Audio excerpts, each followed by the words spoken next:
Friends, Urdu में मज़ीद अच्छी वीडियो रोज़ाना देखने के लिए हमारे चैनल उर्दू इन्फो कॉर्नर को सब्सक्राइब करें।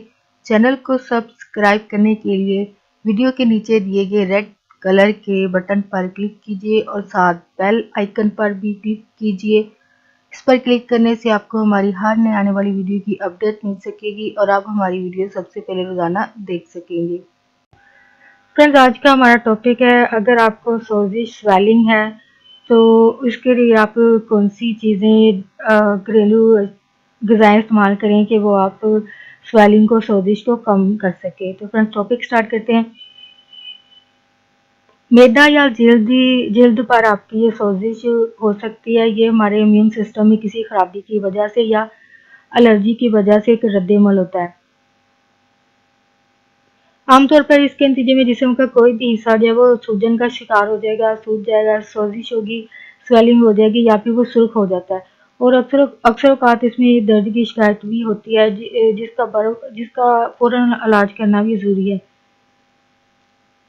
तो इलाज ना होने की सूरत में कई खतरनाक बीमारियां जैसे मोटापा, दिल के अमराज, कैंसर वगैरह भी हो सकते हैं। तो अगर आप इन ग़िज़ाओं को अपनी खुराक का हिस्सा बनाएंगे तो आप सोजिश से जो है वो स्वेलिंग से बच पाएंगे। पहले नंबर पे है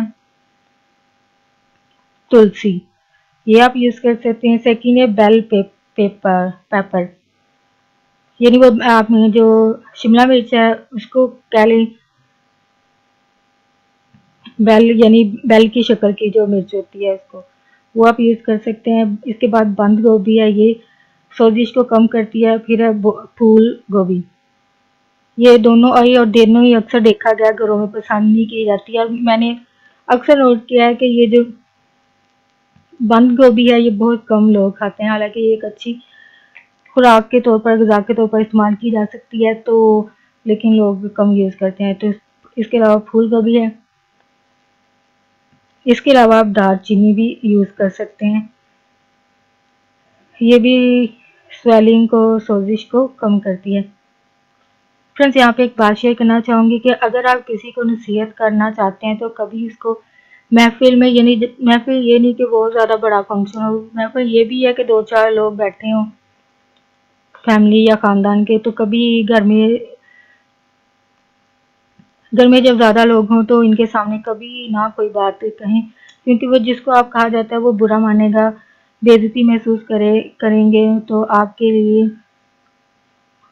लिए अपने बच्चों के लिए या बहन भाई हों, तो आप जो भी हैं, यानी अगर आपके बच्चे हैं जिनको आप डांट रहे हैं दूसरों के सामने, या कोई बहन भाई हैं आप, तो कोशिश करें कि आप अलग रूम में जाकर इनको अलग से जाके समझा लें, अगर अपने बच्चे को समझाना है या अपने किसी बहन या भाई को समझाना है, क्योंकि इस तरह करने से वो कभी बुरा नहीं मानेगा और इस नसीहत को आपकी सुनेगा और अगर वो उसके लिए पॉसिबल होगा तो वो उस पर अमल भी करेगा, चाहे दिखावे के लिए हो, लेकिन करेगा ज़रूर।